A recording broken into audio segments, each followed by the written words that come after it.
Hello friends, welcome to the my video. तो आज की इस वीडियो में हम सी प्लस प्लस का एक बहुत ही इंपॉर्टेंट टॉपिक पर बात करने वाले हैं। उस टॉपिक का नाम है रिकर्सन। रिकर्सन एक बहुत ही इंपॉर्टेंट टॉपिक है सी प्लस प्लस के अंदर। तो चलिए देखते हैं कि रिकर्सन के अंदर हम क्या करते हैं। तो पहले तो रिकर्सन का मतलब एक राउंड फिगर में समझ लिया, फंक्शन कॉलिंग इटसेल्फ।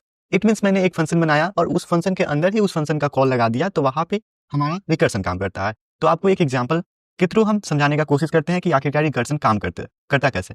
मैंने एक वॉइड में कॉपी नाम का एक फंक्शन बना देते हैं और इसके अंदर हम कॉल लगा देंगे सी आउट। पहले तो इसमें सी आउट में एक मैसेज प्रिंट कर देते हैं। हाँ, मैंने एक मैसेज प्रिंट कर दिया सी आउट। अब यहाँ पे मैंने कॉपी नाम का ये फंक्शन बनाया है और इस फंक्शन के अंदर ही हम कॉपी नाम के फंक्शन का कॉल लगा देंगे। यहाँ पे इसका ही कॉल लगा दिए। अब फिर मेन फंक्शन में मैंने कॉपी नाम के फंक्शन बनाया था, इसको रन करते हैं, क्योंकि आप सभी को पता होगा कि फंक्शन रन कैसे करता है। पहले मेन फंक्शन रन करता है, उसके बाद जो फंक्शन मैंने बनाया रहता है उसको रन करता है।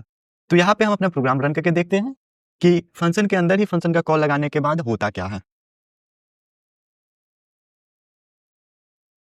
तो यहाँ पर देखिए फ्रेंड्स, हाय हाय हाय बहुत बार मतलब ये इनफाइनाइट टाइम रिपीट हो रहा है, तो टर्मिनल को किल कर देते हैं हम।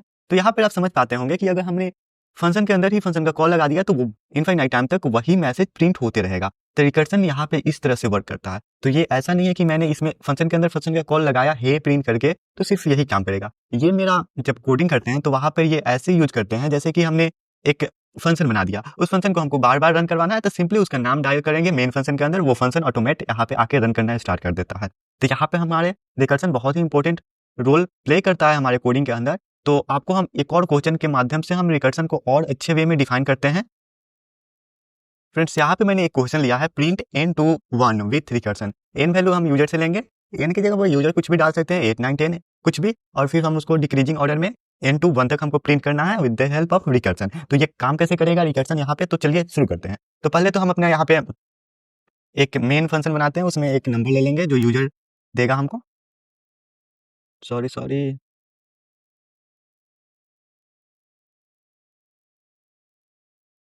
इंट एक्स के नाम से हम यहाँ पे एक वेरिएबल बनाते हैं और फिर सी आउट में हम इसी को सिंपली डाल देंगे इंटर एक्स, और सी इन में हम इसका वैल्यू इनपुट लेंगे यूजर से। इन के जगह पर यूजर हमको कुछ भी इनपुट दे सकता है। सी इन में मैंने इनपुट एन ले लिया, सॉरी यहाँ पे एन नहीं, मैंने एक्स वेरिएबल लिया है तो एक्स लेंगे।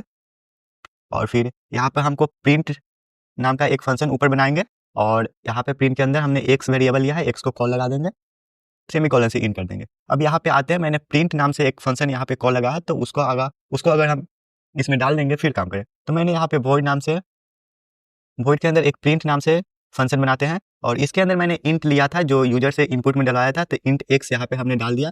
अब यहाँ पे हम मेन अपना कोडिंग लिखने वाले हैं। तो यहाँ पर हम इफ कंडीशन का यूज करेंगे। इस इफ कंडीशन का क्यों यूज करेंगे वो हम आपको कुछ देर में बताने वाले हैं। अगर मेरा एक्स वेरिएबल जो यूजर दिया है वो जब अगर इक्वल टू 0 होता है तो हम इस वेरिएबल को यहीं पे इंड कर देंगे।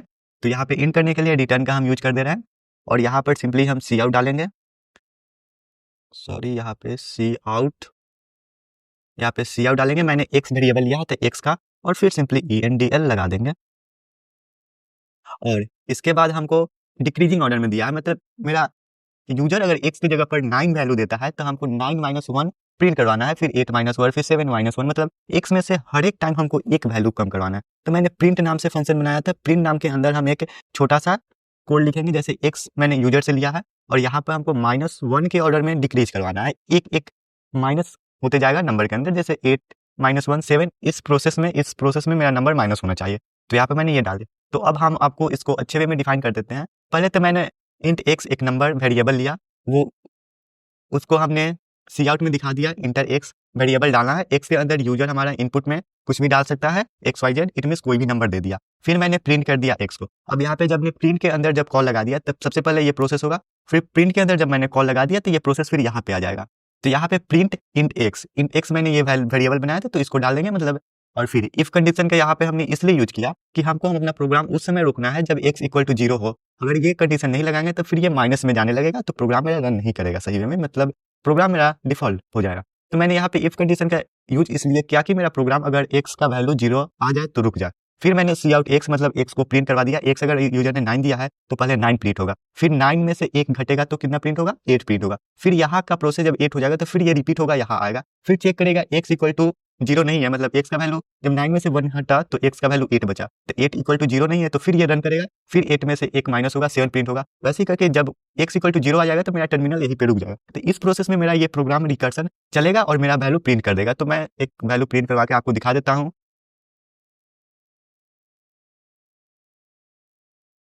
देख सकते हैं फ्रेंड, मेरा कोडिंग बहुत अच्छे से काम करता है। तो फ्रेंड्स मिलते हैं नेक्स्ट वीडियो में। Okay bye.